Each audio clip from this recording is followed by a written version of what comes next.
We've talked about reciprocal functions before and looked at the rational functions that relate from them, but we're going to look specifically this time at the trig reciprocal functions.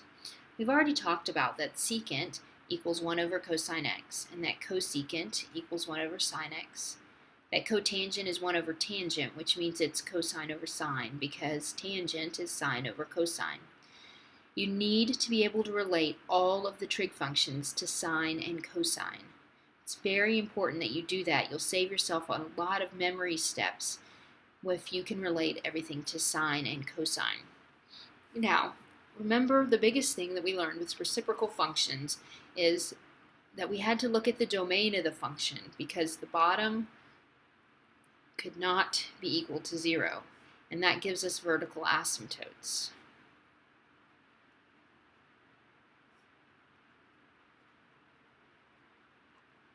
For example, the tangent function, since we know that it's sine x over cosine x, that means that the cosine of x can't be equal to 0 for this function. So where's cosine equal to 0? Right, at pi over 2, at 3 pi over 2, at 5 pi over 2, and so on and so forth. And the way you would write that is pi over 2 plus, you notice you're adding values of pi. So you write, usually we write it the other way around, not that it matters. K pi, where k is contained in the set of integers. For shorthand, we've often said k pi kes is what we call that.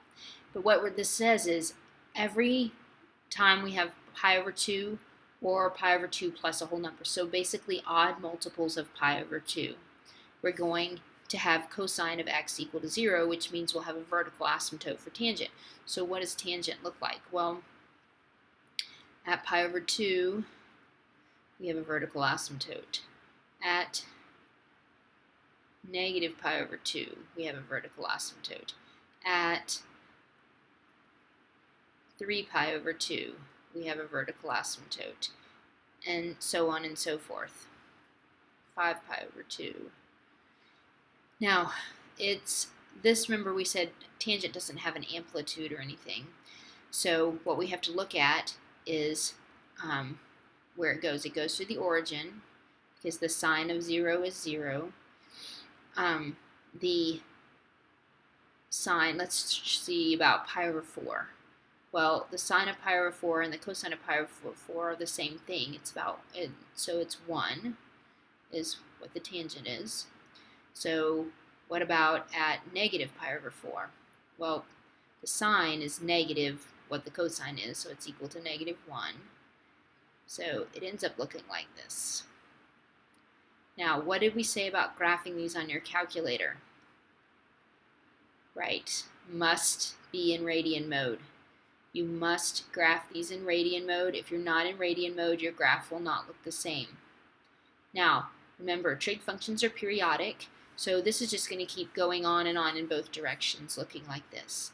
But these vertical asymptotes come because that's where the cosine of x equals 0. Now, the other functions all end up having the same problem. Now, cotangent of x is 1 over tangent, or cosine over sine, so we have to look at when the sine of x is equal to 0.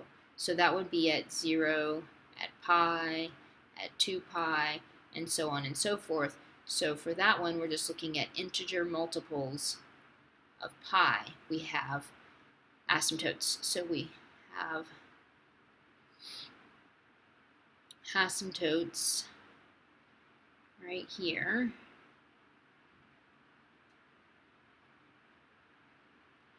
And then at pi over 4, again, we've got the same values for cosine and sine, and so that the cotangent of pi over 4 is also 1, and the cotangent of 3 pi over 4 is negative 1, so those are going to line up to be the same points, and it's going to look like this.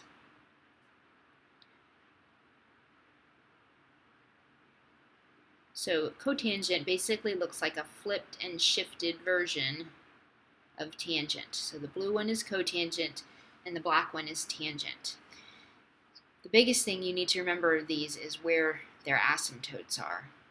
And then you can kind of pick some points to decide which way it goes, whether it's up first or down first. So that's tangent and cotangent. What about secant? We know that the secant of x is 1 over the cosine of x. And cosine looks like this.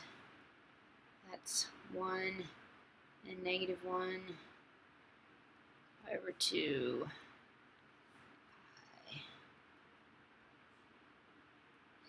So cosine, we've got this one, this. Cosine we know looks like this, and it's a periodic function. This is just one period because period is 2 pi. So secant, we're going to have vertical asymptotes where the cosine equals 0. So again, we have that pi over 2 plus k pi kes, because we've got to have these vertical asymptotes wherever the cosine is equal to 0. And then what happens is basically kind of flipping over these pieces. So that's what secant looks like. The blue one is secant, the black one is cosine. Notice, again, you've got to have vertical asymptotes for secant because we have to have places where cosine of x is not equal to 0. Now cosecant is very similar.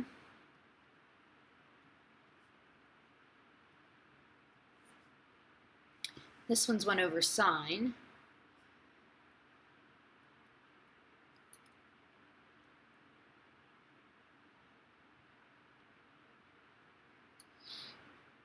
So if we graph that, same way we just did,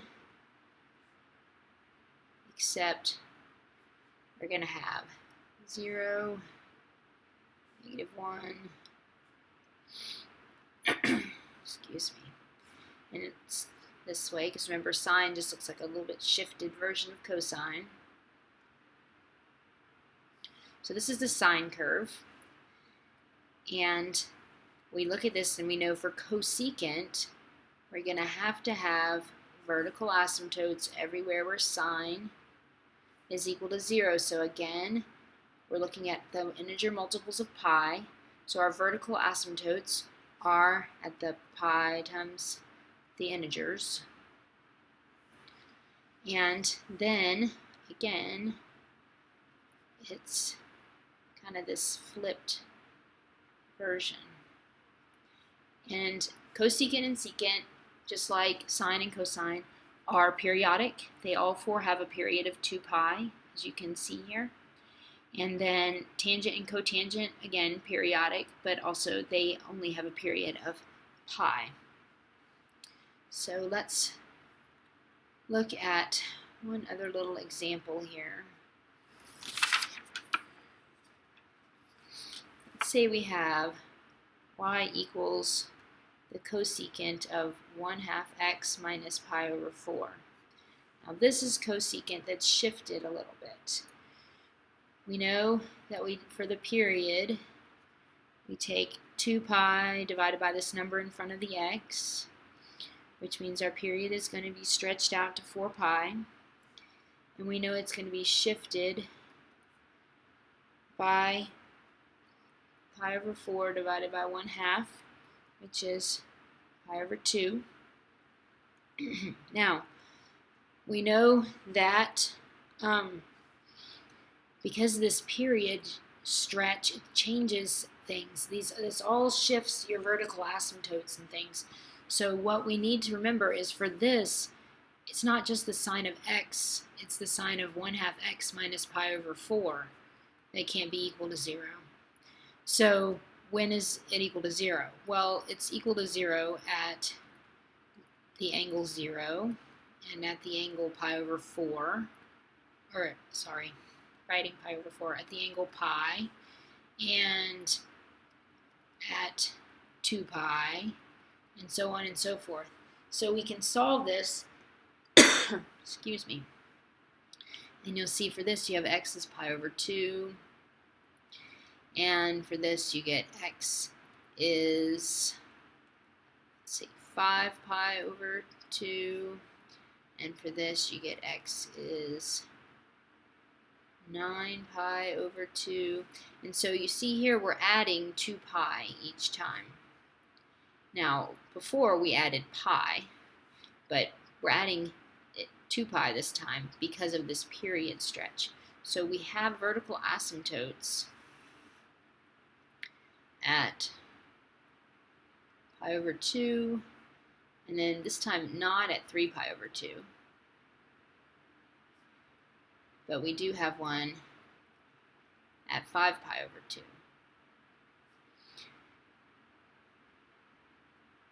So we have these vertical asymptotes, and then let's see, the other one would be at negative 7 pi over 2. Is that right?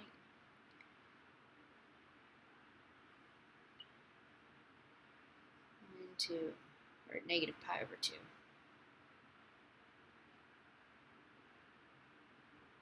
No.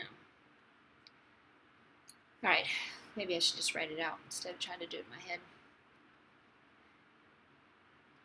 So this would be negative 7 pi over 2. Yeah. Negative 7 pi over 2.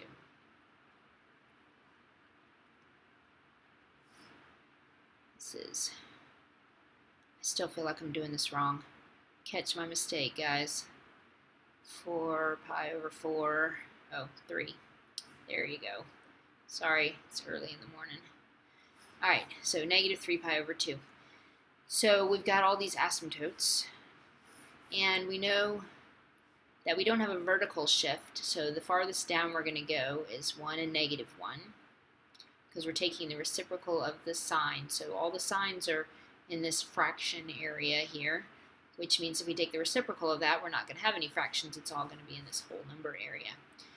So we've stretched it out.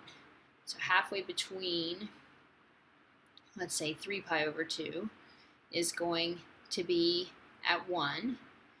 You can figure that out. 3 pi over 2, so that gives you 3 pi over 4 minus pi over 4, which is 2 pi over 4, which is pi over 2. Sine of pi over 2 is 1, so take the reciprocal, and that's still 1. And then we know we're going like this.